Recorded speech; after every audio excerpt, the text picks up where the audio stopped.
ایک صحابی رسول صلی اللہ علیہ وسلم ہیں، مدینہ منورہ میں کسی باغ میں بکریاں چرانے جاتے ہیں اپنی، تو ایک دن اچانک پیارے رسول صلی اللہ علیہ وسلم کو دیکھ لیا۔ اس دن سے بکریاں وہاں چھوڑ آتے ہیں، خود حضور صلی اللہ علیہ وسلم کے پاس آ کے بیٹھ جاتے ہیں۔ تو کسی نے ان کی ماں کو کہا کہ یہ تمہارا لڑکا اب کام سے گیا، اب تو یہ وہ جو مدینہ منورہ میں نبی آئے ہیں مسلمانوں کے، انہی کے پاس بیٹھا رہتا ہے۔ اس نے بڑی سختی سے کہا کہ آئندہ نہیں جانا۔ بڑے پریشان ہوئے، 2 دن رکے رہے، تیسرے دن اپنی ماں کو کہنے لگے اماں جی آپ کی بات تو میں مان لوں گا، لیکن ایک دفعہ تمہیں میری بھی بات ماننی ہوگی۔ تو اماں نے کہا بتاؤ کیا بات ہے؟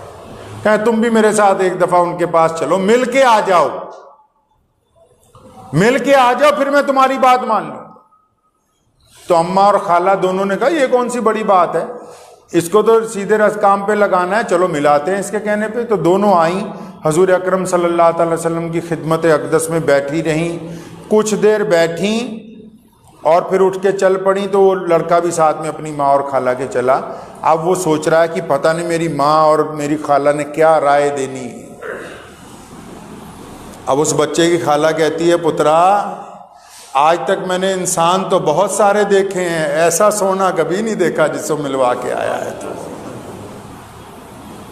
ماں کہتی تو صرف سونے کی بات کرتی ہے، میں نے تو اس کی زبان سے شہد ٹپکتے ہوئے دیکھا، میں نے ایسی پیاری باتیں ہی سنی نہیں کسی سے آج تک۔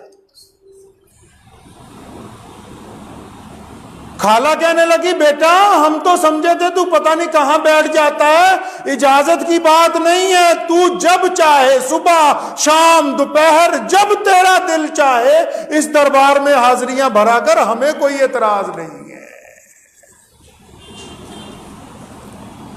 پیارے نبی حضرت محمد رسول اللہ صلی اللہ تعالی علیہ وسلم کی جو ذات گرامی ہے، اس لیے میں تمام دنیا کے مسلمانوں کو کہتا ہوں کہ یہ جو بار بار اسلام دشمن طاقتیں پیارے نبی صلی اللہ علیہ وسلم کی شان میں بے ادبی کرنے کی کوشش کرتی ہیں، یہ اگر اپنے فعل میں لگے ہوئے ہیں تو پوری دنیا کے کروڑوں مسلمان اسی جذبے کے ساتھ حضور اکرم صلی اللہ علیہ وسلم کی شان کے لیے بیدار لگے ہوئے ہیں۔ یہ جذبہ جو ہے یہ ختم نہیں ہو سکتا قیامت تک، ہمیشہ یاد رکھیں۔ بیت اللہ جو ہے اس کی سند کون ہے؟ پیارے نبی حضرت محمد رسول اللہ صلی اللہ علیہ وسلم۔ قرآن پاک کی سند کون ہے؟ پیارے نبی محمد رسول اللہ صلی اللہ علیہ وسلم۔ اسلام کی سند رسول اللہ صلی اللہ علیہ وسلم۔ انگریزوں نے جب مرزا غلام قادیانی کو نعوذ باللہ جھوٹی نبوت کا اعلان کروایا، اور لدھیانہ سے مولانا شاہ محمد لدھیانوی رحمۃ اللہ علیہ نے جب سب سے پہلے اس کے خلاف کفر کا فتویٰ دیا، وجہ کیا تھی؟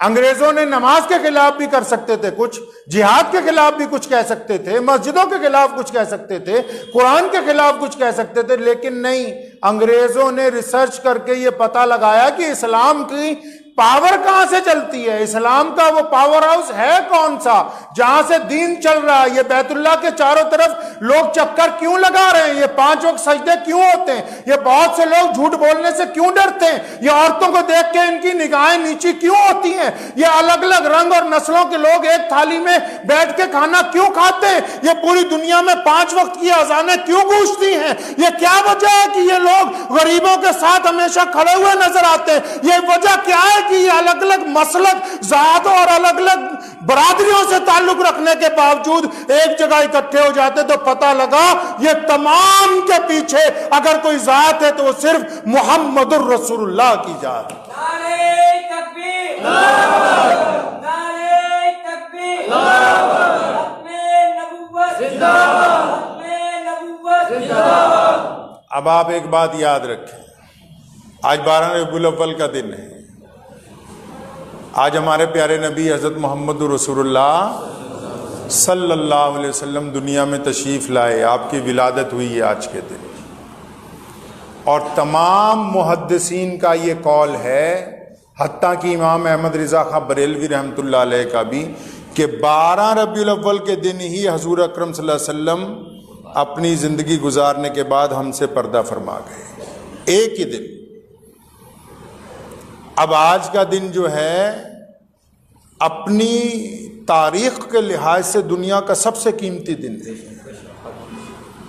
اب وہ دن منانا کیسے؟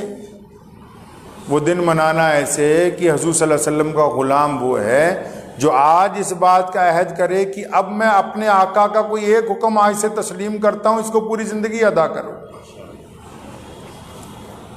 حضور صلی اللہ علیہ وسلم سے محبت دولت سے تو نہیں نہ کر سکتا بندہ، پیسے سے تو نہیں نہ کر سکتا، سامان بانٹنے سے تو نہیں نہ کر سکتا۔ کئی لوگ سامان بانٹتے ہوئے دکھاتے ہیں فیس بک کے اوپر، میرے آقا نے تو کہا دائیں سے دینا ہے، بائیں کو خبر نہیں ہونی چاہیے۔